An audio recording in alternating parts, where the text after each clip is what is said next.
เอามาเบิ่งภารกิจกู้รถแม่ลูกจุ่มเลยรอหลังไปเห็นเลยคลิปเลย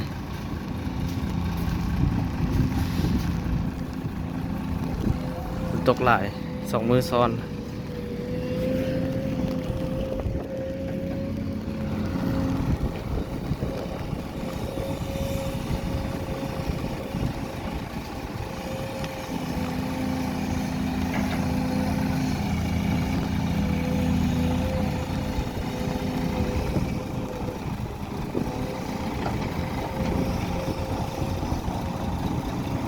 ฝนตกใส่ทรายมันหนักเลย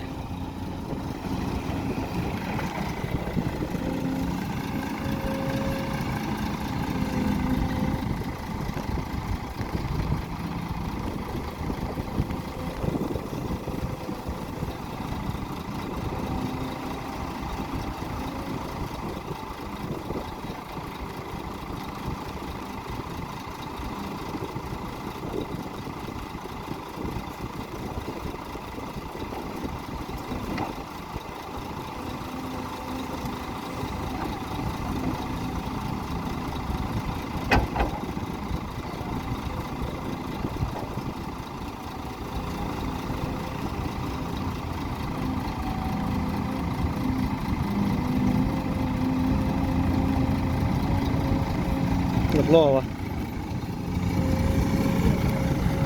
โอ้ยกล้อแท้เป็นรอยเลยทางขาดละเสาะ จีบตรงเลยว่าได้ที่ว่าสู้อย่างนี้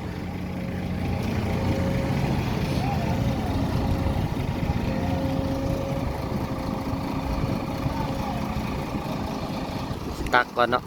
ตักเอาทรายออกก่อนตักเอาทรายออกแล้วเราจึงสิดึงแก้ขึ้นโอ้จีบตรงเทศแล้วจีบตรง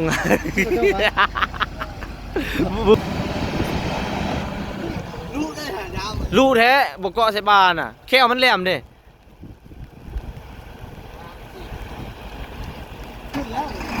ขึ้นแท้สำนีมันจะอยู่อ่ะ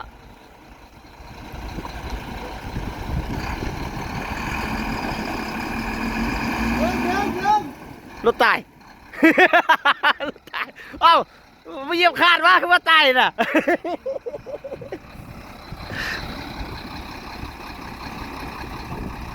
ที่ผู้เป็นภาษาให้มาบนอยู่นี่ โอ้มาได้ดิปล่อยขาดแห้งคนดิ